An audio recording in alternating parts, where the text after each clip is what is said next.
నిజంగా నువ్వు చాలా గ్రేట్ అబ్బా. ఎందుకో చెప్పమంటావా? అందరి కోసం కష్టపడతావు, నిన్ను నువ్వు మర్చిపోతావు. కుటుంబం కోసం కష్టపడతావు, పేరెంట్స్ కోసం కష్టపడతావు, అక్క చెల్లెళ్ళ కోసం కష్టపడతావు, తమ్ముళ్ళ కోసం కష్టపడతావు. ప్రతి ఒక్కరు నా వాళ్ళే అనుకొని కష్టపడతావు. నిన్ను నువ్వు మర్చిపోతావు.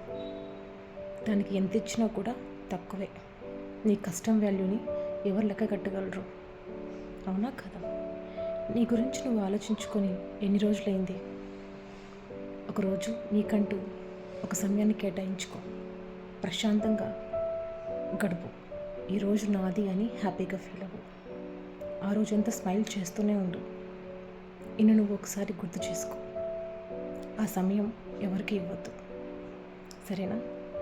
ఇలా చేస్తూ ఉన్నావు అనుకో, నేనంటూ ఒకరోజు హ్యాపీగా ఉన్నాను అనే ఫీలింగ్ వస్తుంది.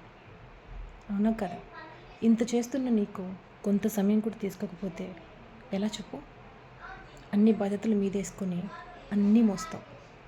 పిల్లలకి ఏది కావాలో, భార్యకి ఏది కావాలో, అమ్మా నాన్నకి ఏది కావాలో, అక్క చెల్లెళ్ళకి ఏది కావాలో అన్నీ అందిస్తావు. మరి నీ గురించి ఒక్క 1 అవర్ ఎందుకు తీసుకోవు? తీసుకో, చాలా బాగుంటుంది. Bye, take care.